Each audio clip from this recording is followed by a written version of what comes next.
കഴിഞ്ഞ ദിവസം പാകിസ്ഥാനിൽ നടന്ന വലിയൊരു സ്ഫോടനത്തിൽ പാക് സൈനികർ കൊല്ലപ്പെട്ടു. ഇത് പാകിസ്ഥാൻ സ്ഥിരീകരിച്ച് കഴിഞ്ഞിട്ടുണ്ട്. പക്ഷേ അതിൻ്റെ ഒരു നമ്പർ കൃത്യമായി പുറത്തുവിടാൻ അവർ തയ്യാറായിട്ടില്ല. എന്നാൽ 11ഓളം പാക് സൈനികരാണ് കൊല്ലപ്പെട്ടതെന്നാണ് പുറത്തുവരുന്ന വിവരം. കൊറ്റയിലായിരുന്നു, അത് ബലൂചിസ്ഥാൻ മേഖലയാണ്.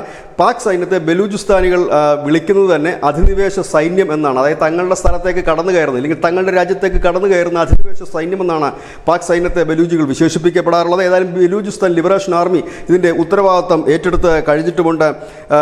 ഇവിടെ ഈ കൊറ്റ മേഖലയിൽ ഇപ്പോൾ ഇത് നിരന്തരമാണ്. നമുക്കറിയാം, മുമ്പ് അവിടുത്തെ റെയിൽവേ സ്റ്റേഷനിൽ ഒരു വലിയ സ്ഫോടനം നടന്നിട്ട് ഏതാണ്ട് 100-ലധികം പാക് പട്ടാളക്കാരാണ് കൊല്ലപ്പെട്ടത്. ട്രെയിൻ തട്ടിക്കൊണ്ടുപോയതിൽ ഇതുവരെ കണക്ക് പോലും പാകിസ്ഥാൻ പുറത്തുവിട്ടിട്ടില്ല എത്ര പേര് തട്ടിപ്പോയി എന്നുള്ളത്. ഏതായാലും ബലൂചിസ്ഥാൻ ലിബറേഷൻ ആർമി ആ ബോംബ് സ്ഫോടനം നടത്തുന്നതിൻ്റെ വീഡിയോ പുറത്തുവിട്ടിട്ടുണ്ട്. നമുക്ക് ആ വീഡിയോയിൽ കാണാൻ കഴിയും ഈ സൈനിക വാഹനം പെട്രോളിങ്ങിനായി പോകുന്നതും പിന്നീട് അത് പൊട്ടി ചിതറി ഒരു കറുത്ത പുകയായി ഉയരുന്നതും.